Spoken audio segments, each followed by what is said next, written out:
මං අවුරුදු 16කට කලින් UK ආවේ ස්ටුඩන්ට් වීසා මුකුත් නැතුව. මම part time jobs 3-4ක්ම ඒ කාලේ දැම්ම කරන්න හිතුවා. මොකද ඉගෙන ගන්නකොට ගොඩාක් සල්ලිත් අවශ්‍යයි. මම පුංචි කාමරයක හිටියේ. හරි අමාරුවෙන් ජීවත් වුණේ ඒ දවස්වල. සමහරක් වෙලාවට උදේ 6ට පටන් අරන් සමහරක් වෙලාවට 8 9 වෙනකම් වැඩ කරනවා. සීතලේ සමහරක් දවස්වල එක එක දේවල් කරලා තිනවා. මම McDonald's එකේ වැඩ කරා ඒ කාලේ, KFC එකේ වැඩ කරා ඒ කාලේ.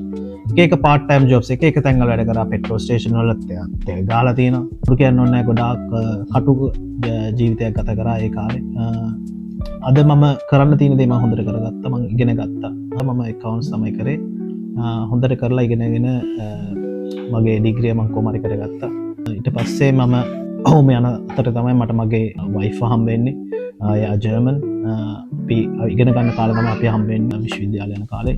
ඒ අතරතුර කොහොම හරි මම එයාව මැරි කරනවා. ඊට පස්සේ ඔය අතරේ තමයි මම හිතනවා දැන් මම accounts ඉගෙන ගත්තට හරි අමාරු jobs හොයාගන්න ඒ ශාස්ත්‍රයෙන්. ඉතින් එතකොට මම ඔය part time restaurant කරලා තිබ්බ නිසා මම ඉතින් කල්පනා කරා මම manage කියන්නේ restaurant එකේ manager කෙනෙක් මාර්ගය වෙන්න නම් මම මොකද්ද කරන්න ඕනේ කියලා. එතකොට මම ඒ හරහා ඒ තියෙන ඩිග්‍රී එකක් කරනවා.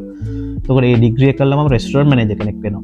restaurant manager කෙනෙක් වීම තමයි මගේ පටන් ගැනීම මේ UK හොඳ තත්ත්වයකට එන්න. රංගත්ත රෙස්ටෝරන්ට් එකේ crew member හැටියට crew member, crew trainer, crew assistant manager වගේ වෙලා කොහොම හරි මම ලොකු තත්ත්වයකට එලා restaurant chain එකක ලොකු manager කෙනෙක් වෙනවා. ඉතින් මම ඒ තත්ත්වයට අද ඇවිල්ලා ඒ තත්ත්වයෙන් වුණාට පස්සේ ඉතින් මගේ wife තීරණය කරනවා ඔයා ඉගෙන ගත්තේ මේ වගේ තැනකට විතරක් ඉන්න නෙමෙයි, රෙස්ටෝරන්ට් එකකටම මේ වෙලා ඉන්න ඕනේ නැහැ. සල්ලි වගේ නෙමෙයි, අපි වැදගත් දෙයක් කරමු කියලා හිතලා තමයි මම හිතාගත්තේ ඕකේ නම් මම පොලිසියට ජොයින් වෙනවා කියලා. මොකද සමාජයට වැදගත් දෙයක් කරමු කියලා. තේම කියලා තමයි මම දැන් අවුරුදු දෙකකට කලින් පොලිසියට ජොයින් වෙලා පොලිසියේ මම අද සතුටින් පොලිස් ඔෆිසර් කෙනෙක් හැටියට වැඩ කරනවා. ඒ අතරතුර මට බ්‍රිටිෂ් සිටිසන් කෙනෙක් වෙන්න ලැබෙනවා. ලොකු සතුටක්. ඒත් මට කියන්න තියෙන්නේ දුක් මාන්සියලා වැඩ කරොත් කරන්න බැරි දෙයක් නැහැ. සමන්ගේ උත්සාහය තමයි අවශ්‍ය.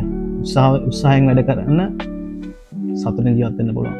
අද මම සතුටින් මට මගේ දරුවෝ දෙන්නයි මගේ වයිෆ් එක්ක මම අද ගොඩාක් සතුටින් ජීවත් වෙනවා. කමෙන්ට් එකක් දෙන්න මොනවාරි ප්‍රශ්නයක් තියෙනවා නම් මොනවාරි දෙයක් දැනගන්න අවශ්‍ය නම් අනිවාර්යෙන් හෙල්ප් එකක් දෙන්න ලෑස්ති. බුදුසරණයි.